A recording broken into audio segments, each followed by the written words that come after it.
கண்டுபிடிக்க உனக்கு புத்தி இல்லையே, அதுக்கு என்னிடத்திலே எதுக்கு நீ உரைச்சி முடிக்கணும்?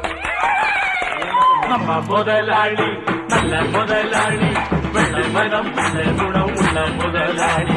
நம்ம முதலாளி நல்ல முதலாளி, வெள்ள மனம் நல்ல குணம் உள்ள முதலாளி.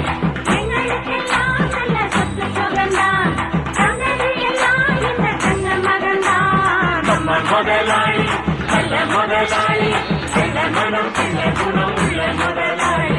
நம்ம முதலாளி நல்ல முதலாளி, வெள்ள மனம் நல்ல குணம் உள்ள முதலாளி. உங்களுக்கு கரெக்டாக போட்டது வந்து உங்களுக்கு போட்டதில் வந்து என்ன வரும்? ஆமாம், சுந்தரராஜன் பேர் வரும். படிக்கிறேன் கரெக்டாக பாருங்க. SKD players 249